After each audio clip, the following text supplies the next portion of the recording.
Estamos con el doctor Carlos Caro, abogado penalista, para analizar justamente el reciente pedido de prisión preventiva de 36 meses contra el expresidente Pedro Castillo y sus dos exministros de Estado. Doctor Caro, ¿cómo está? Ante todo, muy buenas noches. Gracias por acompañarnos.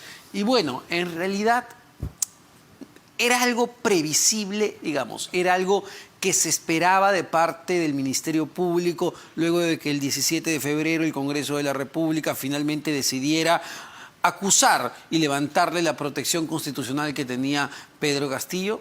¿Qué tal, Omar? Buenas noches. Efectivamente, ¿no? Porque este es un caso que viene construyendo la Fiscalía prácticamente desde el inicio del gobierno de Castillo. Acá la tesis central, hay que recordar, es la existencia de una organización criminal liderada por Castillo y que se ha servido del aparato del Estado para lucrar. Concretamente proyectos como el de Petroperú, el de un puente, una obra de infraestructura, y evidentemente es en ese contexto donde la Fiscalía tiene su punto de partida. El caso se ha tramitado a nivel de la Fiscalía en preliminar, ahora ha pasado a preparatoria porque ya el Congreso ha aprobado la acusación constitucional, de forma que la Fiscalía de la Nación tiene la carta libre para poder llevar este caso a juicio en su momento. Y es en esta etapa donde está pidiendo la preparatoria una prisión preventiva por 36 meses. Es decir, es a partir de la decisión del Congreso de la República, cuando esto se aprueba en el Pleno del Congreso, de levantarle lo que se conoce como el fuero, esta capa protectora que tiene todo alto funcionario, es a partir de ahí que ya la Fiscalía estaba habilitada para solicitar los 36 meses. Claro, con la acusación constitucional ya la Fiscalía ha formalizado la preparatoria y en esta preparatoria tiene toda la potestad de poder pedir este tipo de medidas graves, como puede ser una prisión preventiva, donde el fundamento central es el peligro, el riesgo de fuga, ¿no? Que es algo que es palpable en la medida que la familia Castillo está afuera. Castillo no tiene ningún arraigo en Perú, no trabaja, está en prisión, pero está buscando que salir, maneja un discurso de victimización, etc. ¿Y cuánto justamente, porque esto es siempre importante recordarlo, ¿no? Cuando un juez evalúa, y lo va a hacer, entiendo, ya este viernes, cuando evalúa dar o no una prisión preventiva, no necesariamente va a analizar el fondo de la acusación. Lo que analiza es el riesgo que existe en torno al proceso para determinar si le da o no la prisión preventiva. Sería bueno explicar eso. Claro, eso es lo más importante, ¿no? De hecho, tiene que haber elementos de convicción o pruebas de que estamos acá ante una imputación gravísima. Recordemos, organización criminal tiene pena de 15, colusión tiene pena de 15, el tráfico de influencias tiene pena de 8. Es decir, si sumamos la pena, estamos por encima de los 35, que es el máximo previsto por la ley, fuera de la cadena perpetua. A ver, es decir, doctor, Pedro Castillo tranquilamente podría enfrentar una pena de cárcel de 35 años. Exactamente, o sea, si sumamos las penas, evidentemente podría alcanzar los 35 años, considerando además las agravantes que tiene por el solo hecho de ser o haber sido el presidente de la República. Wow. Y ante una pena tan severa que se le podría imponer, evidentemente el riesgo de fuga sube, porque lo normal en un ser humano que actúa con cierta racionalidad económica, digámoslo así, es, oye, a más pena, más probabilidades de que pueda ser condenado, más probabilidades de que esta persona se pueda dar a la fuga, ¿no? Y como hemos mencionado, lo de Castillo no es una presunción. Él se quiso fugar, se quiso ir del país, su familia está afuera. Ese era mi punto. Si para cuando la Fiscalía solicite esta prisión preventiva de 36 meses, va a ser uno de los argumentos centrales el hecho de que él se quiso fugar del país cuando dio este golpe de Estado fallido y quiso refugiarse en la Embajada de México. ¿Eso va a ser un argumento central? Claro, la defensa de Castillo va a ser, oye, pero yo estoy en prisión. Claro. ¿A dónde me voy a ir, no? Pero claro, pero está en prisión buscando que salir a través de una demanda internacional ante la Corte Interamericana, una medida cautelar. Tiene un discurso de victimización, pero ya en la jurisprudencia está muy claro, estos procesos son paralelos. Entonces, si tiene una prisión preventiva por el tema rebelión, en paralelo puede tener una prisión preventiva por estos casos de organización criminal. Ahora, ¿y puede pesar en su contra el hecho de que todos los días el presidente mexicano, Andrés Manuel López Obrador, sale a defenderlo, a señalar que es un preso político, a despotricar contra la presidenta Dina Boluarte? ¿Puede ser un factor político de evaluación en la decisión judicial? Desde mi punto de vista, sí, porque ya el señor AMLO ha demostrado que puede ser un refugio para la familia Castillo. Ya lo es. Y por lo tanto puede ser un refugio para Castillo. O sea, si Castillo pone un pie fuera de prisión, se asila en la Embajada de México, lo más probable es que le tengan que dar su salvoconducto para que se vaya fuera del país. Entonces es un riesgo inminente el que él pueda estar fuera de prisión. Y el otro riesgo de entorpecer el proceso de, no sé, hay una posibilidad por ahí de que pueda entorpecer las investigaciones. A mi entender esto ya se ha diluido porque Castillo está fuera del poder. Cuando una persona está dentro del poder, pasó con Keiko Fujimori, recordemos que el Tribunal Constitucional le revoca la prisión preventiva bajo el argumento de que ya no tenía la mayoría parlamentaria porque Vizcarra había disuelto el Congreso. Entonces, claro. ya hay precedentes en el sentido de que cuando ya una persona está fuera del poder o ya no lo puede ejercer, entonces el riesgo de perturbar la acción de la justicia disminuye. Pero había en algún momento un riesgo de que la prisión preventiva por los delitos de rebelión o conspiración puedan, digamos, levantarse. Es decir, ¿era necesario para la Fiscalía ir rápidamente por esta nueva prisión preventiva? A mi entender sí, porque es el caso madre, vamos a decirlo así, contra Castillo. Castillo tiene muchos casos más, 7, 8 investigaciones, pero el caso central es este, ¿no? El caso de organización criminal que se gatilla prácticamente desde el día 1 y donde se empiezan a reconocer o a conocer estos primeros actos de corrupción de su gobierno. Entonces, marcar esta ruta es importantísimo para la Fiscalía, porque el otro caso es un caso que tiene una connotación muy específica, un día concreto que fue el 7 de diciembre del año 2022, el intento de golpe de Estado, etc. Ahora, ¿cuán complejo va a ser para el Ministerio Público demostrar la tesis que tienen, que Pedro Castillo sería la cabeza no de una, sino de varias organizaciones criminales? Y se lo pregunto porque cuando vemos las investigaciones a otros expresidentes de la República, caso Pedro Pablo Kuczynski, Vizcarra, Toledo, Humala, hemos visto procesos sumamente extensos, dilatados. ¿El caso Castillo se diferencia de esos casos? A ver, hay una diferencia fundamental, ¿no? Castillo ha estado poco tiempo en el poder, de modo que los periodos de investigación son muy acotados en cuanto, digamos, a los plazos, a la información que se pueda manejar. Por ejemplo, el caso del golpe de Estado es muy específico y es un caso prácticamente ya terminado. Estos casos que tienen que ver con 2 proyectos de infraestructura son casos donde la información también está prácticamente a la mano y procesada ya por la Fiscalía.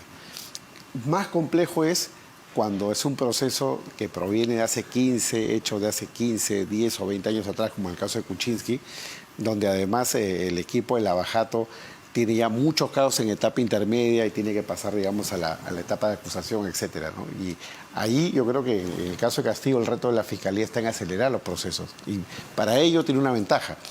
Y es que en el caso de Castillo, como tiene el fuero especial, lo ve un solo juez de investigación preparatoria dedicado prácticamente a estos casos y una sala prácticamente dedicada solamente a estos casos. Entonces, tiene menos carga procesal, más posibilidad de poder procesar esto rápido. A ver, porque cuando uno ha revisado el documento, la acusación que presentó en su momento la fiscal Patricia Benavides al Congreso de la República, pues queda clarísimo la cantidad de elementos de convicción, de testimonios, de colaboradores eficaces en cada una de las carpetas fiscales que se le ha abierto. Ojo, se le ha abierto la prisión preventiva que se le pide es por 3 carpetas fiscales. En su momento, Patricia Benavides dijo que tenía 51 carpetas fiscales. Sí, y es cierto de que hay veces nos queda la sensación de que la Fiscalía banaliza un poco el tema de organización criminal, porque para todo es organización criminal, pero un caso como este, la cosa pinta mucho más claro, porque hemos visto un presidente que prácticamente no gobernó, se dedicó a facilitar una serie de negociados dentro del Estado,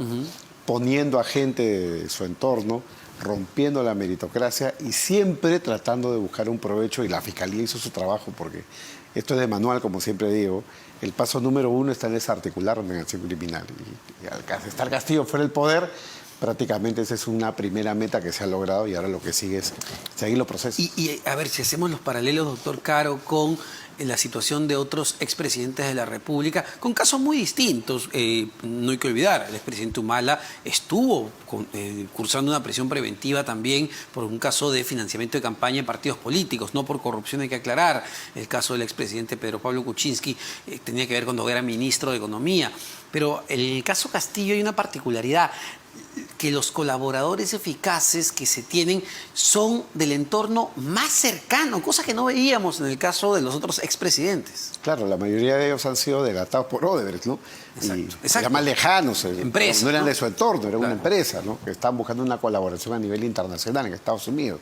En el caso de Castillo, no, la corrupción ha sido doméstica, pedestre, pero finalmente de alto poder, porque tenían el manejo del Estado. Entonces, había un enquistamiento dentro del Estado que ha sido desarticulado rápidamente, como repito, por la Fiscalía, y como son casos muy acotados, casos muy concretos, y tenemos, en el caso de Castillo, el presidente, digo, tribunales especiales para esto, yo creo que los resultados se van a ver en el mediano plazo, más rápido que nosotros procesos. Y se está llevando de manera adecuada el debido proceso. Se lo pregunto por el caso por el que él en este momento se encuentra en prisión y que ha sido cuestionado muchas veces por su defensa en el hecho de que, oye, no podías meter a una prisión preventiva cuando él todavía tenía la protección constitucional que el Congreso le daba en su momento.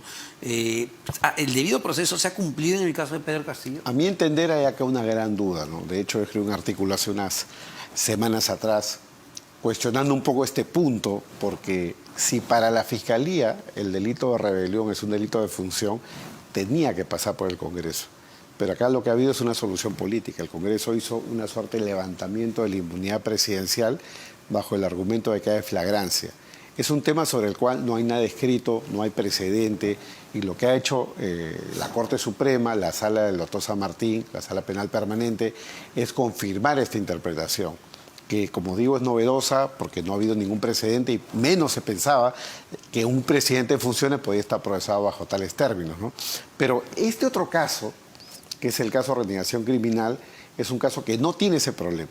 Entonces, de forma que por más que se cuestione el proceso por rebelión y por más que el negado supuesto, la Corte Interamericana o alguien cuestione esto en otro nivel, este otro proceso no va a tener ese cuestionamiento porque se ha seguido el trámite de la Acusación Constitucional. Ese es un punto interesante, porque pongámonos en este supuesto de que, digamos, el caso de rebelión por el cual él está en este momento con una prisión preventiva, termina llegando a fueros internacionales, a la Corte Interamericana, y la Corte Interamericana dice, oiga, este gobierno peruano no se ha seguido el debido proceso, tiene que estar excarcelado de inmediato.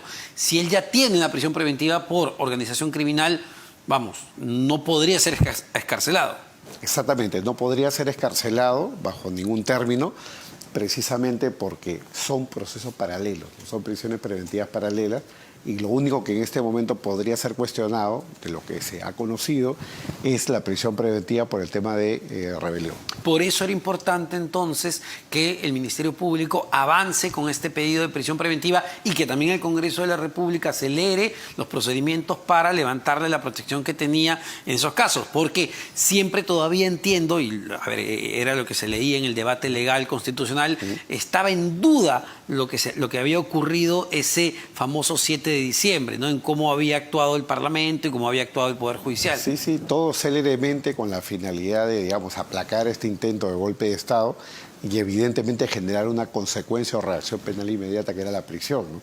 Y eso es algo que en esa lectura, más política que jurídica, tiene una justificación, pero desde el punto de vista jurídico, sí hay unos temas ahí que podrían discutirse en todos los niveles. Y que ya podría ir la defensa de Castillo a la Corte Interamericana de Derechos Humanos, como ha intentado hacer su exministro y abogado, entiendo, Walter Ayala. Sí, podrían hacerlo, podrían plantearlo. Yo creo que la Corte acá va a tener que tomar una decisión de fondo, porque por lo general la Corte Interamericana no avala casos de corrupción, organización criminal, lavado de activos. Prefieren, proteger más a las poblaciones o a los ciudadanos de menos recursos por casos, digamos, mucho más emblemáticos de libertad de prensa, libertad de expresión, derechos humanos. Sería muy raro que un caso como este, tan político y vinculado a la corrupción, finalmente la Corte Interamericana saque un pronunciamiento a favor. Y lo que suele hacer la Corte cuando no se quiere pronunciar es simplemente dilata el caso, no hay ningún pronunciamiento. Entiendo que primero, a ver, su defensa intenta acudir a la Comisión Interamericana. Mucha gente quizá no entienda bien la diferencia. Sí. ¿Por qué a la Comisión, por qué no a la Corte? Claro, de hecho la Comisión es como si fuera la Fiscalía a nivel del sistema interamericano. Son los demandantes, ¿no? La Comisión. Pero digamos que las medidas cautelares, las medidas de protección, tienen que emanar de la Corte Interamericana de Derechos Humanos. Y los procesos se dan a nivel de la Corte Interamericana que está en Costa Rica. El sistema interamericano funciona con estos dos aparatos. Los casos empiezan a nivel de lo que es la comisión. Y es ahí donde empieza, vamos a decirlo en términos blancos, ¿no? El lobby, ¿no? Porque de los miles de casos que se plantean al año a nivel de la comisión, solamente son pocos los que la comisión toma, hace suyos y los procesa y demanda al Estado. Y es todo un proceso, porque primero les pide explicaciones al Estado, el Estado puede dar explicaciones, corregir, y si no hay corrección recién se produce la demanda, y para esto han pasado años. Por eso que las cautelares son cautelares urgentes que se pueden dar, pero donde digamos, el sesgo es más político, la sensibilidad más política que jurídica. Y solo para cerrar este caso, y por eso es que vemos y escuchamos una narrativa desde el exterior de querer pintar a Pedro Castillo como un supuesto preso político, que es el argumento que ha comprado y hecho suyo el presidente mexicano, cuando todos y sabemos varios más, y varios más, Gustavo Petro en Colombia, el propio Boric en Chile, cuando todos somos conscientes de lo que ocurrió el 7 de diciembre. Sí, exactamente. Yo creo que hace bien, por lo tanto, la Cancillería, Relaciones Exteriores, en llevar adelante esa suerte de campaña internacional explicativa, ¿no? Los diferentes países, para que se entienda que estos son casos de delitos comunes, estos no son casos de delitos políticos. Ahora, doctor, el caso de Dina Boluarte, ojo, el Ministerio Público la acusa o la investiga por supuestamente genocidio y por las muertes ocurridas en el contexto de las protestas. Lo que ha dicho el premier Otárola es que ella no va a acudir al Ministerio Público, en todo caso puede declarar de manera virtual. Dada su condición de presidenta, ¿esto es normal? Porque muchos preguntarán, oye, Pedro Castillo, pese a todo, acudió en más de una oportunidad a las oficinas del Ministerio Público. Sí, claro, hay que recordar, ¿no?, que cuando Castillo era citado como testigo, que tampoco es el caso ahora de Boluarte, él tenía el derecho de señalar el lugar de la declaración. Pero cuando ya fue emplazado como imputado, tuvo que ir físicamente a la Fiscalía a declarar, porque de lo contrario se exponía también una cuestión jurídica no clara a una posible conducción de grado de fuerza. En el caso de Dina Boluarte va a pasar lo mismo. Ella puede pedir la declaración virtual. La Fiscalía está en la potestad de dársela o no, pero si no se la da, ella va a tener que acudir físicamente a declarar. Es decir, no es potestad, o ya ha quedado demostrado con el caso del expresidente Pedro Castillo, que no es potestad de un presidente decidir dónde y de qué forma le toman la declaración. Esto es potestad del Ministerio Público. Del Ministerio Público cuando el presidente es un imputado, que es el caso de la señora Dina Boluarte en este momento. Aunque, como ya todos sabemos también, este tipo de casos donde se responsabiliza, digamos, a los mandos civiles, como puede ser en este momento ministros, el señor Otárola o la presidenta, la prueba es muy alta para tema de derechos humanos. Tendría que probarse prácticamente de que ellos ordenaron que hubiera una ejecución de personas, u ordenaron de que las fuerzas policiales o las fuerzas armadas en la emergencia actuaran fuera del marco de la ley, ¿no? Prácticamente como el caso Colina, como el caso de Fujimori, ¿no? Pero no parece que esa sea la situación que se ha presentado acá. ¿Cómo pasó en las marchas del 2020, que es un caso que ya está archivado, ¿no? Es decir, claro, en el caso de Manuel Merino. Exactamente. Pero en este caso en particular, es decir, no es totalmente sólido, porque uno diría, a ver, en la cadena de mandos, y lo que dice la Constitución es que finalmente la presidenta Boluarte es la cabeza de las Fuerzas Armadas y de la Policía. Entonces, ¿hay un nivel de responsabilidad administrativa? Claro, o sea, hay un nivel de responsabilidad administrativa, política, constitucional, pero para efectos penales el tema clave es la responsabilidad individual, la responsabilidad personalísima. No hay responsabilidad por el cargo, por la función o responsabilidad objetiva. Lo que tendría que probarse es que la señora Boluarte o dio una orden directa y dolosa para que se cometan violaciones a los derechos humanos, o de forma negligente o de forma, digamos, ignorando deliberadamente la situación de peligro, dejó a las Fuerzas Armadas y a las Fuerzas Policiales a su libre albedrío para que estos hechos se puedan suscitar. Eso tendría que probar la acusación. Y entonces, ¿hasta dónde llega el nivel de responsabilidad penal cuando uno hace el análisis de el accionar de fuerzas policiales o de las Fuerzas Armadas en este tipo de casos, ¿no? Porque no hablamos de un solo caso, hablamos en Ayacucho de 10 civiles, 10 peruanos que murieron, y en Puno hablamos de 18 peruanos que murieron. Sí, es una situación gravísima, y acá todo pasa por el tema de los protocolos. La policía y las Fuerzas Armadas tienen protocolos. Lamentablemente, en el caso de las Fuerzas Armadas, la situación es más compleja, porque como todos sabemos, las Fuerzas Armadas están entrenadas para tratar con el enemigo, no con los ciudadanos, a diferencia de lo que es la policía. Así es. Pero hay protocolos. Si esos protocolos se han respetado y se han dado lugar a muertes, es algo que tiene que investigar la Fiscalía. Si los protocolos han sido violentados, evidentemente hay un punto de partida donde la responsabilidad inicia con los ejecutores de estos hechos, ascendiendo por toda la cadena de mando, pero para llegar arriba, que es lo que se quiere, dadas estas denuncias por delito contra los derechos humanos, contra Dina Boluarte, etcétera, es probar que ellos han tenido una actuación dolosa o bajo ignorancia deliberada con la finalidad de que estos hechos pudieran cometerse. Muchísimas gracias, como siempre, al doctor Carlos Gracias, Caro, Omar. abogado penalista sobre estos casos. Así que vamos a ver qué es lo que define el Poder Judicial. Se ha ya programado la sesión para el día viernes 9:30 de la mañana. No necesariamente se va a tomar una decisión ese día, pero probablemente en los siguientes días. Vamos a ver si le dan o no 36 meses de prisión preventiva contra el expresidente Pedro Castillo. Vamos rápidamente a una pausa. Venimos con más aquí en Todo se sabe.